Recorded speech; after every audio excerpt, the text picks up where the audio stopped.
What if the person driving a beat-up Honda Civic next to you had more money in the bank than anyone on your street? Not because they got lucky, not because they inherited anything, but because they figured out something that most people spend their entire lives missing. And here's the uncomfortable part. You probably know someone like this, someone quiet, someone who doesn't post vacations every weekend, someone who never talks about money, and yet somehow they seem completely unbothered. Meanwhile, the rest of us are doing the math in our heads at the grocery store, checking our bank balance before we say yes to dinner, waking up at 2 a.m. wondering if we're falling behind. You are working harder than your parents ever did. You are more educated, more connected, more informed, and somehow it still feels like you're running on a treadmill that someone keeps secretly speeding up. That's not a you problem. That's a system problem.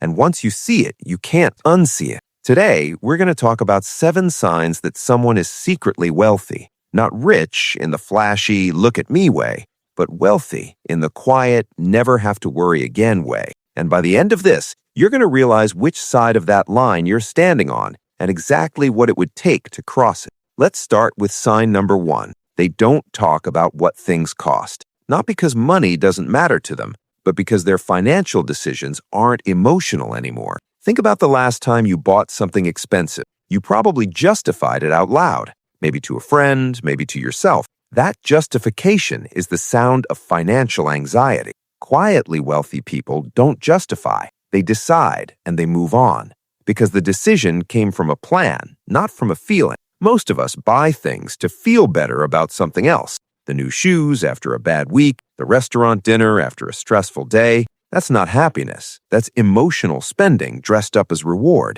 And quietly wealthy people broke that cycle a long time ago. Ask yourself honestly, how many of your purchases in the last month were decisions and how many were reactions? Sign number 2, they own things instead of renting experiences. Here's a sentence that changed how I see money.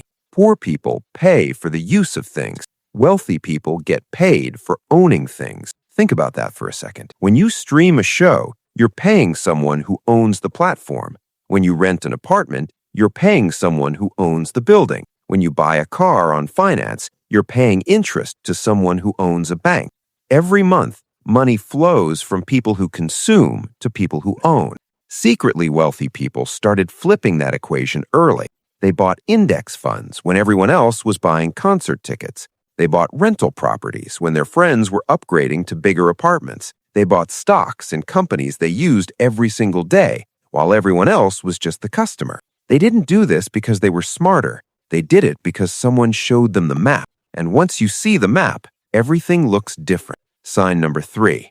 They are incredibly boring with money. And I mean that as the highest possible compliment. There's no hot stock tip, no crypto moonshot, no side hustle they're obsessing over at midnight. They automated everything years ago. A percentage of every paycheck disappears into investments before they even see it, month after month, year after year, without drama. Boring is actually the secret because wealth isn't built in moments of excitement. It's built in moments of discipline when you really didn't feel like it. The month you didn't touch your investment account, even though the market was down.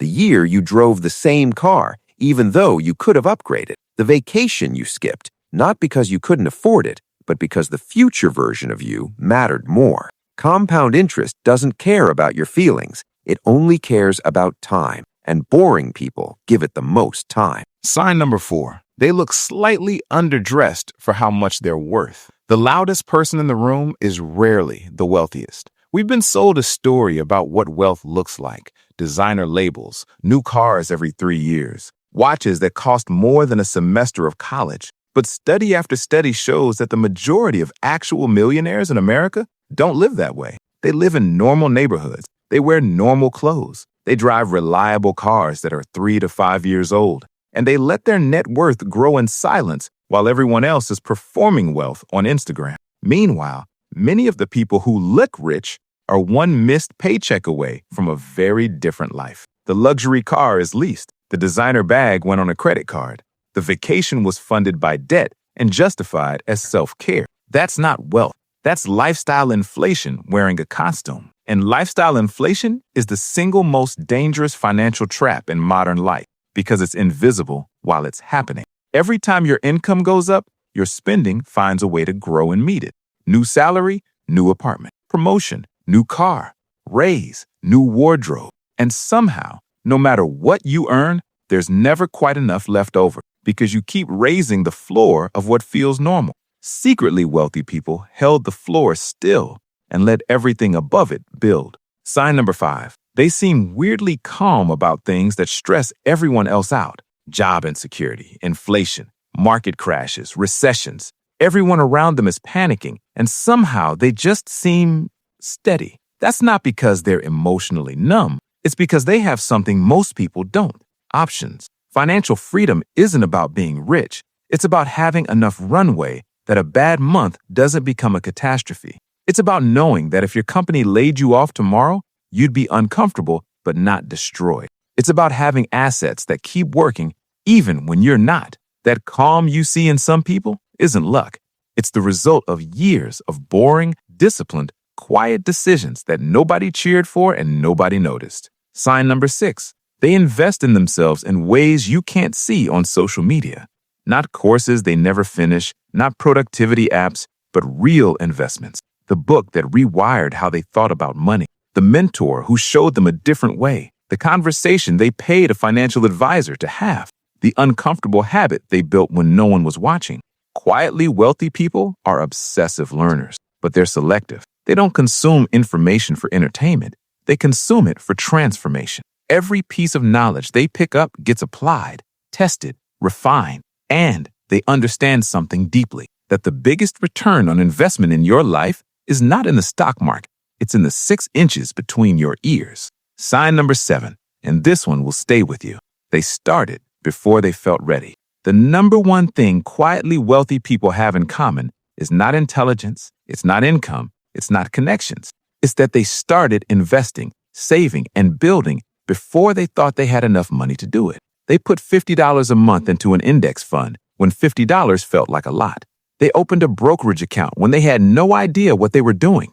They made small, imperfect decisions early, and they let time do the rest. Because here's what most people don't understand about compound growth.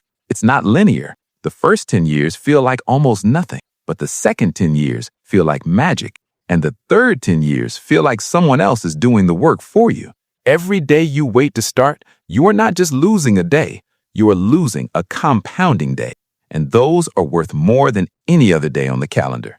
Now I want you to stop for a second, because this is the part where most videos give you a motivational speech and send you on your way. But I want to do something different. I want you to actually feel what we're talking about. Imagine you're 63 years old. You're sitting at a table.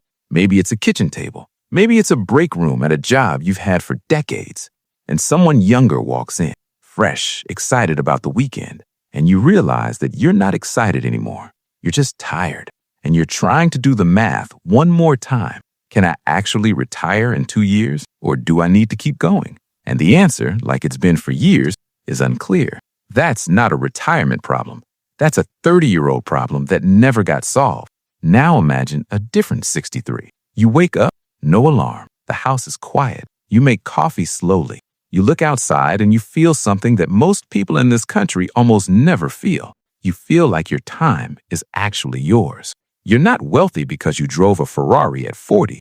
You're wealthy because at 63, nobody owns your Tuesday. That's what we're actually talking about. Not numbers, not portfolios, not interest rates. We're talking about the feeling of owning your own life. And it's available to you right now. Not after you get a raise, not after the kids are out of college, not after things settle down, because things never settle down. The only thing that changes the math is the decision to start. One of the 7 signs we talked about today will stick with you longer than the others. I don't know which one it is for you. Maybe it was the ownership versus consumption idea. Maybe it was the compound growth window.